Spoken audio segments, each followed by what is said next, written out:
Audio Jungle.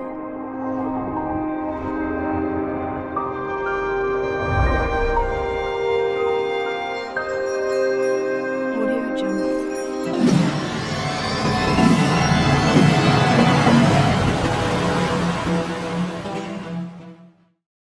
Guys, welcome back to my new video. ഇന്നത്തെ വീഡിയോയുടെ നോക്കാൻ പോകുന്നത് വെച്ചാൽ ഹോസ്റ്റിംഗ് ആണ് നമ്മൾ നോക്കുന്നത്.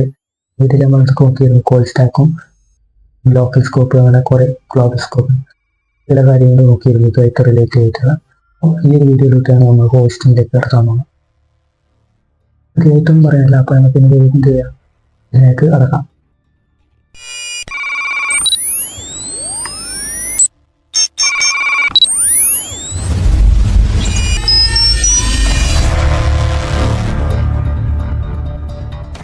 പോസ്റ്റ് നമുക്ക് ആദ്യമായിട്ട് നോക്കേണ്ടത് ഞങ്ങളുടെ വിഷ്വൽ കോഡ് വെച്ചിട്ടുണ്ട്. ഓക്കെ, അതിലോട്ട് നോക്കാം. ഇവിടെ ഞാൻ ഫംഗ്ഷൻ കൊടുത്തിട്ടുണ്ട്. ഇത് കഴിഞ്ഞ വീഡിയോയിൽ നിങ്ങൾ കണ്ടിട്ടുണ്ടാവും. ഓക്കെ, ഞാൻ ഇത് കൊടുത്ത് കട്ട് ചെയ്തിട്ട് റിമൂവ് ചെയ്ത് ഫംഗ്ഷൻ നോക്കുന്നതാണ്. ആ കോപ്പി ചെയ്ത കോഡ് ഞാൻ എടുക്കുന്നത്. ഇനി നമുക്ക് ഇവിടെ നമ്മൾ ഇതാ കോൺസ്റ്റ് കൺസോളിലോട് ഓക്കെ അത് പ്രിന്റ് ചെയ്യിപ്പിക്കുന്നത്. ഇവിടെ നമ്മൾ വേറെ പ്രിന്റ് ചെയ്യിപ്പിച്ചാലും പിന്നെ കോൺസ്റ്റ് പ്രിന്റ് ചെയ്യിപ്പിച്ചാലും എല്ലാം പ്രിന്റ് ആവും. ഈ ഒരു വേരിയബിൾസ് ഒക്കെ അവിടെ ഉണ്ട്. ഓക്കെ, ഇവിടെ നമ്മൾ എന്ത് കൊടുത്താലും അത് പ്രിന്റ് ആവും. ഈ ഒരു വേരിയബിൾ ഡിക്ലെയർ ചെയ്യുന്നതിന് മുമ്പ്, അതായത് ഈ ഒരു വാല്യൂ സെറ്റ് ചെയ്യുന്നതിന് മുമ്പ് ഇത് പ്രിന്റ് ചെയ്യാൻ നോക്കിയാൽ നമുക്ക് എന്നാ കിട്ടുകയാണ് ഇപ്പം നോക്കുന്നത്. കൺസോളിലോട്ട് വേറെ ഒന്ന് കൊടുത്തു. ഞാൻ നേരത്തെ പറഞ്ഞു പറ്റില്ല, ലൈൻ ബൈ ലൈൻ ആയിട്ടാണ് കോഡ് എക്സിക്യൂട്ട് ചെയ്ത് അതിനെ വീഡിയോ പറഞ്ഞിട്ടുണ്ട്. ഈ ഫസ്റ്റ് ലൈനിൽ വരുമ്പോൾ ഇവിടെ വേറെ ആണ് ഇവിടെ പ്രിന്റ് ആണ്, വേറെ ഇവിടെയാണ് വാല്യൂ സെറ്റ് ചെയ്യുന്നത്. നമുക്ക് എന്തായിരിക്കും റിസൾട്ട് കിട്ടുക ജസ്റ്റ് ഒന്ന് കമന്റ് ചെയ്യുന്നത്. അപ്പോൾ നമുക്ക് ഇത് നോക്കാം. ഇവിടെ നമുക്ക് വരിക ജസ്റ്റ് ആണ് പറഞ്ഞു തന്നാൽ വേറെ ആണ് കൊടുത്തിട്ടുള്ളത്. വേറെ എന്ന് വെച്ചാൽ ഈ ഒരു വേറെ എന്നാണ് സെറ്റ് ചെയ്തിട്ടുള്ളത്. ഈ ഒരു ഫസ്റ്റ് ലൈനിലാണ് ഈ ഒരു കോഡുള്ളത്. ഡിക്ലെയർ ചെയ്യുന്നതിന് മുമ്പാണുള്ളത്. ടൈമിൽ ഫസ്റ്റ് മെമ്മറി അലോക്കേറ്റ് ചെയ്യുമ്പം അൺഡിഫൈൻഡ് എന്ന് പറഞ്ഞാണ് ഗ്ലോബലിൽ സെറ്റ് ചെയ്യുക. ഈ ഒരു വാല്യൂ നമുക്ക് ഇവിടെ പ്രിന്റ് ആയ അൺഡിഫൈൻഡ് എന്ന് പറഞ്ഞൊരു വാല്യൂ അൺഡിഫൈൻഡ്. ഇതുപോലെ തന്നെ ഞാൻ എന്ത് ചെയ്യുന്നു, കോൺസ്റ്റ് കൊടുക്കുന്നു. ഓക്കെ, ഞാൻ ലെറ്റും കോൺസ്റ്റും ഒക്കെ പ്രിന്റ് ചെയ്യാൻ കൊടുത്തിട്ടുണ്ട്, വേരിയബിൾസ് ഒക്കെ പ്രിന്റ് ചെയ്യാൻ. ഇപ്പം നമുക്ക് കിട്ടുക എന്താണെന്ന് വെച്ചാൽ ഫസ്റ്റ് ലൈൻ ഇവിടെ എക്സിക്യൂട്ട് ചെയ്യും. അതായത് അൺഡിഫൈൻഡ് നമുക്ക് പ്രിന്റ് ആവും. അതിന് ശേഷം ഇവിടെ രണ്ട് എററായിരിക്കും ത്രോ ചെയ്യുക, എന്തോ അല്ലെങ്കിൽ ഒരു എററോ ത്രോ ചെയ്യുക. എന്തുകൊണ്ടാണ് നിങ്ങൾക്ക് നോക്കാം. ഇവിടെ നോക്കി നിങ്ങൾക്ക് ഫസ്റ്റ് അൺഡിഫൈൻഡ് പ്രിന്റ് ആയിട്ടുണ്ട്. ഈ വേറിൻ്റെ വാല്യൂ ഇവിടെ പ്രിന്റ് ആയിട്ടുണ്ട്. ഇതിൽ രണ്ട് വാല്യൂസ് അത് എററാണ് പ്രിന്റ് ആയിട്ടുള്ളത്. ലെറ്റ്, അതായത് let cannot access for initialiser. അത് എന്ന് ഉദ്ദേശിക്കുന്നത് വെച്ചാൽ ലെറ്റ് ഇതല്ല നമ്മൾ ഡിക്ലെയർ ചെയ്തിട്ടുള്ള, ആ ഡിക്ലെയർ ചെയ്യുന്നതിന് മുമ്പ് ലെറ്റ് യൂസ് ചെയ്യാൻ നോക്കിയാൽ അവിടെ നമ്മൾ കണ്ടിട്ടില്ലായിരുന്നു. നേരത്തെ വീഡിയോയിൽ നമ്മൾ ലോക്കൽ സ്ക്രിപ്റ്റ് എന്ന് പറഞ്ഞിട്ടുള്ള സ്കോപ്പിനുള്ളതാണ് ഈ ലെറ്റും കോൺസ്റ്റും വെച്ചിട്ട് ഡിക്ലെയർ ചെയ്യുന്ന വാല്യൂസ് ഇത് മെമ്മറി അലോക്കേറ്റ് ചെയ്യുന്നത്. ആ ഒരു ടൈമിൽ അതിനകത്ത് വെക്കുന്ന വാല്യൂ കണ്ടിട്ടില്ലായിരുന്നു. അതായത് ലൈനിൽ കഴിയുന്നതിന് മുമ്പ് വെക്കുന്ന വാല്യൂ എന്തായിരുന്നു, ആ വാല്യൂ ഈസ് നോട്ട് അൺഅവൈലബിൾ എന്നല്ലായിരുന്നു. അതുകൊണ്ടാണ് ഇവിടെ നമുക്ക് എറർ ത്രോ ചെയ്തത്. അതിപ്പം വാല്യൂ ഒന്നും അവിടെ സെറ്റ് ചെയ്തിട്ടില്ല. അത് ആ സെറ്റ് അതായത് ഡിക്ലെയർ ചെയ്യുന്നതിന് മുമ്പ് നമ്മൾ യൂസ് ചെയ്യാൻ നോക്കും. ഒരു ടൈമിൽ നമുക്ക് എന്ത് വരുന്നു, എറർ ത്രോ ചെയ്യും. ഒരു കാര്യമാണ് മെയിനായിട്ട് നോക്കേണ്ടത്.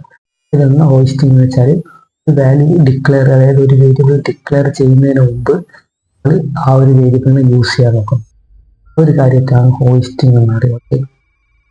നമ്മളത് നോക്കിയാൽ കാണാം. വാട്ടിസ്റ്റ് ജാവാസ്ക്രിപ്റ്റ് എന്ന് ടൈപ്പ് ചെയ്താൽ hoisting is a mechanism of variable function declaration to top of the scope for investigation. അതായത് ഇത് എലോയിസ്, അതായത് ബിഫോർ കോഡ് എക്സിക്യൂഷൻ ഡിക്ലെയർ ചെയ്തെന്ന് മാത്രമേ ഇത് ഞാൻ ഉദ്ദേശിക്കുന്നത് വെച്ചാൽ ഇത് ഇവിടെ ഒരു എക്സാം വേണ്ട. വേറെ കേസിൽ ഇവിടെ ഇവർ യൂസ് ചെയ്യുന്നു. ഇങ്ങനെ കൊടുത്തിട്ടുണ്ടെങ്കിൽ നമുക്ക് അൺഡിഫൈൻഡ് കിട്ടുക. ഇത് ഹോസ്റ്റഡ്. Okay, declaration hosted.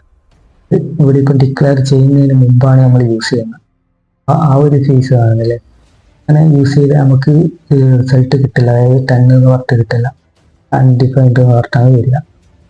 ആദ്യം നടന്നതെന്ന് വെച്ചാൽ അങ്ങനെയുള്ള ഒരു കേസിനാണ് ഹോസ്റ്റിംഗ് എന്ന് പറയുക. ഓക്കെ, ഒരു വേരിയബിൾ നമ്മൾ ഡിക്ലെയർ ചെയ്ത് ഡിക്ലെയർ ചെയ്യുന്നതിന് മുമ്പ് നമ്മൾ യൂസ് ചെയ്യാൻ വെക്കും. എന്നുള്ള കാര്യത്താണ് ഹോസ്റ്റിംഗ് എന്ന് പറയുക. അൺഡിഫൈൻഡ് എന്ന് പറഞ്ഞിട്ട് കിട്ടിയ എന്തുകൊണ്ടാണ് നിങ്ങൾക്ക് മനസ്സിലായിട്ടുണ്ടാവും. മെമ്മറി ബേസിൽ ആദ്യം സേവ് ആകുന്നത് അൺഡിഫൈൻഡ് എന്ന് പറഞ്ഞിട്ട് ഒരു വാല്യൂ ആണ്. ഇതാ വേറെ കാര്യത്തിൽ ഇവിടെ ഡിക്ലെയറേഷൻ ഹോസ്റ്റഡ്, അതായത് ഡിക്ലെയർ ചെയ്ത് വാല്യൂ ഒന്നും അസൈൻ ചെയ്യാതെ കൊണ്ട് ഇവിടെ അൺഡിഫൈൻഡ് ആയിട്ട് വരും. ഓക്കെ, ഇവിടെ വാല്യൂ അസൈൻ ചെയ്താൽ ആ വാല്യൂ വരും. ഈ ഒരു കേസിൽ നോക്കിയാൽ, ഇനി കോൺസ്റ്റന്റ് കേസിൽ നോക്കിയാൽ declaration hosted, they are not initialized as in the for declaration result is reference error കിട്ടുന്നു. പറയുന്ന കാര്യം ഇത്രയേ ഉള്ളൂ. അതായത് ഇത് ഹോസ്റ്റിംഗ് തന്നെയാണ്, അതായത് ലെറ്റും കോൺസ്റ്റും ഹോസ്റ്റഡ് ആണ്. ഓക്കെ, പിന്നെ അതൊന്നും കുഴപ്പമെന്ന് വെച്ചാൽ ഡിക്ലെയർ ചെയ്യുന്നതിന് മുമ്പ് നമ്മൾ യൂസ് ചെയ്യാൻ നോക്കി അവിടെ നമുക്ക് റെഫറൻസ് എറർ ത്രോ ചെയ്യും. അത് ഡിക്ലെയർ ചെയ്തതിന് ശേഷം നമ്മൾ യൂസ് ചെയ്താൽ കുഴപ്പമുണ്ടാവില്ല. ഡിക്ലറേഷൻ ചെയ്ത് വെച്ചിട്ടുണ്ട്.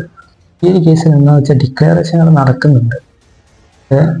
ഇവിടെ എന്താ ചെയ്ത് വെക്കുന്നത് വെച്ചാൽ ടെമ്പററി ഡെഡ് സോൺ അവിടെ നമ്മൾ തൽക്കാലത്തേക്ക് കഴിഞ്ഞാൽ എന്താ ചെയ്ത് വെക്കും, ഡിസേബിൾ ചെയ്ത് വെക്കും. ആ ഒരു കേസാണ് ടെമ്പററി ഡെഡ് സോൺ. അതായത് ഇത് നോക്കാം. അതായത് ഈ ഡിക്ലറേഷൻ ഹോസ്റ്റിംഗ് എന്താണെന്ന് വെച്ചാൽ നമുക്ക് നോക്കിയാൽ ഇവിടെ കാണാൻ പറ്റും. Hosting means variable declare initialised undefined. ഇത് വേരിയബിൾ ഡിക്ലെയർ ചെയ്യുമ്പോൾ അൺഡിഫൈൻഡ് എന്ന് പറഞ്ഞിട്ട് വാല്യൂ സെറ്റ് ചെയ്യാം. Before declaration value is undefined, അതായത് ബിഫോർ നമ്മൾ യൂസ് ചെയ്താൽ അൺഡിഫൈൻഡ് എന്ന് പറഞ്ഞിട്ടൊരു വാല്യൂ ആണ് ത്രോ ചെയ്യുക. ലെറ്റിംഗ് കോൺസ്റ്റന്റ് കേസിൽ നോക്കിയാൽ hoisting only declare variable is not initialised crossing it before declaration result is error because of temporary dead zone. ഒരു കാര്യമാണ് ഇതിൻ്റെ അകത്ത് മെയിനായിട്ടുള്ളതൊക്കെ ടെമ്പററി ഡെഡ് സോൺ. ജസ്റ്റ് നമുക്ക് നോക്കാം. ടെമ്പററി ഡെഡ് സോൺ എന്നാണ് ജസ്റ്റ് ഞാനൊന്ന് പറഞ്ഞുതരാം. ഇത് നമ്മളൊരു വേരിയബിൾ എന്ത് ചെയ്യുന്നത് ഡിക്ലെയർ ചെയ്യുന്നതിന് മുമ്പ് യൂസ് ചെയ്യാൻ നോക്കുന്നത്. ആ ഒരു കേസിൽ നമുക്കൊരു എറർ കിട്ടുന്നതാണ് ലെറ്റിൻ്റെയും കോൺസ്റ്റൻ്റ് കേസിൽ. ആ ഒരു കേസാണ് പറയുക ടെമ്പററി ഡെഡ് സോൺ.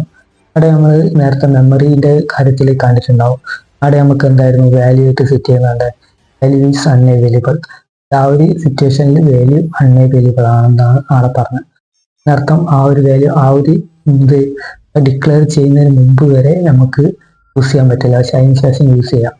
ആ ഒരു ഫസ്റ്റ് ലൈൻ തൊട്ടിട്ട് ആ ഒരു ഇനിഷ്യലൈസേഷൻ ചെയ്യുന്ന, അതായത് ഡിക്ലെയർ ചെയ്യുന്ന ലെറ്റിനും കോൺസ്റ്റിലും ഡിക്ലെയർ ചെയ്യുന്ന ആ ഒരു ഫേസ് വരെയാണ് ടെമ്പററി ഡെഡ് സോൺ എന്ന് പറയുക. അതായത് അത്രക്കും ഭാഗത്ത് നമുക്ക് ആ വാല്യൂവിനെ യൂസ് ചെയ്യാൻ പറ്റില്ല. ലെറ്റിന് ബിഫോർ ഈ ഡിക്ലറേഷൻ കഴിഞ്ഞാൽ നമുക്കത് യൂസ് ചെയ്യാം. അതായത് ആ ഒരു ഫസ്റ്റ് ലൈൻ തൊട്ടിട്ട് ഒരു ഡിക്ലറേഷൻ നടക്കുന്ന ആ ഒരു ഫേസ് വരെയാണ് ടെമ്പററി ഡെഡ് സോൺ എന്ന് പറയുന്നത്. ഈ കോഡിന്റെ ഇതിൽ നോക്കിയാൽ ഇത് 6ാമത്തെ ലൈനാണ് ഇനിഷ്യലൈസ് ചെയ്യുന്നത്, ഡിക്ലെയർ ചെയ്തിട്ടുള്ള. ഓക്കെ, ഈ ഒരു 2ാമത്തെ ലൈൻ, ഈ ഒരു ലൈൻ അതായത് ആ യൂസ് ചെയ്തത് അല്ലെങ്കിൽ ഈ ഒരു ഫസ്റ്റ് ലൈൻ തൊട്ടിട്ട് ഈ ഒരു 5ാമത്തെ ലൈൻ വരെ ടെമ്പററി ഡെഡ് സോൺ ആണ്. ആ ഒരു കാര്യം ഇതുവരെ നമുക്ക് ഈ ഒരു ലെറ്റ് യൂസ് ചെയ്യാൻ പറ്റില്ല. അപ്പോൾ നമുക്ക് എറർ ആയിരിക്കും ത്രോ ചെയ്യാം. ഈ ഒരു ലൈൻ കഴിഞ്ഞിട്ട് നമ്മൾ ഇവിടെ യൂസ് ചെയ്യാൻ നോക്കിയാൽ നമുക്ക് യൂസ് ചെയ്യാൻ പറ്റും.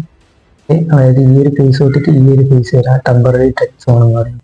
ഹോസ്റ്റിംഗ് എന്നാൽ ജസ്റ്റ് ഒന്നും കൂടി ചെയ്തു തരാം.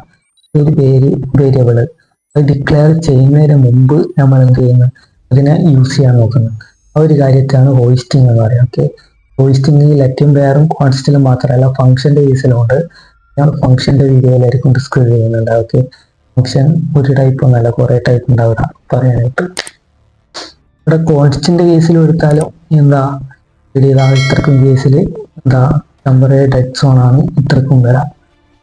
കോൺസ്റ്റന്റ് ലെറ്റും സെയിം തന്നെയാണ്. ഓക്കെ, അതിന്റെ രണ്ട് വർക്കിംഗ് ഏകദേശം സെയിം ആണ്, പക്ഷെ ചെറിയ മാറ്റം ഇത് രണ്ടും തമ്മിലുണ്ടായി. നമ്മൾ ഓൾറെഡി ഡിസ്കസ് ചെയ്ത് കഴിഞ്ഞാണ്. ഓക്കെ, ഇത് രണ്ടും ടെമ്പററി ഡെഡ് സോണിലായിരിക്കും ഇത്രക്കും ലൈനിലുണ്ടാകും. ഓക്കെ, അപ്പോൾ ആ ഒരു കാര്യമാണ് ടെമ്പററി ഡെഡ് സോൺ. അതുപോലെ തന്നെ കോൺസ്റ്റന്റ് കേസിലായാലും ഇവിടെ ഹോസ്റ്റിംഗ് എന്താണ് നടക്കുന്നത് വെച്ചാൽ, അതായത് ഈ ഒരു വേരിയബിൾ നമ്മൾ എന്ത് ചെയ്യുന്നു ബിഫോർ, അതായത് ഈ ഡിക്ലറേഷൻ ചെയ്യുന്നതിന് മുമ്പ് യൂസ് ചെയ്യാൻ നോക്കുന്നതിനാണ് ഹോസ്റ്റിംഗ് എന്ന് പറയുന്നത്. ഓക്കെ, വേരിയബിളിന്റെ കേസിൽ ഇങ്ങനെയാണ് ഹോസ്റ്റിംഗ് ഉള്ളത്. ഇനി നമുക്ക് നോക്കാനുള്ളത് അടുത്ത പാർട്ടല്ല, കുറച്ച് പാർട്ട് കഴിഞ്ഞിട്ട് ഫംഗ്ഷൻ പഠിച്ചു കഴിയുമ്പോൾ ഇതിൻ്റെ ഒപ്പം ഉള്ളതാണ് വേറൊരു ഹോസ്റ്റിംഗ്, അതായത് ഫങ്ഷണൽ ഹോസ്റ്റിംഗ് എന്ന് പറയുന്നത്. വീഡിയോയിൽ അത് ഡിസ്കസ് ചെയ്യുന്നുണ്ട്. അപ്പോൾ ഹോസ്റ്റിങ്ങിൽ ഇത്രക്കും കാര്യം നമുക്ക് ഡിസ്കസ് ചെയ്യാനായിട്ടാണ് ഈ ഒരു വീഡിയോയിൽ. ഹോസ്റ്റിംഗ് ആണ് മെയിനായിട്ട് കവർ ചെയ്തിട്ടുള്ള. ഈ ഒരു വീഡിയോ ഇവിടെ കഴിഞ്ഞ അടുത്ത പാർട്ടിൽ നമ്മൾ നോക്കുന്നുണ്ടാകുക ജാവാസ്ക്രിപ്റ്റിലെ ഡാറ്റ ടൈപ്പ് ആയിരിക്കും അടുത്ത ടോപ്പിക്ക്. ഓക്കെ, ടോപ്പിക്കിലായിരിക്കും അടുത്തായിട്ട് നമ്മൾ കിടക്കുന്നുണ്ട്. നെക്സ്റ്റ് വീഡിയോ കാണാൻ സബ്സ്ക്രൈബ് ചെയ്തോ? Yes sir. ഇവനോ ചെയ്യിച്ചു സർ.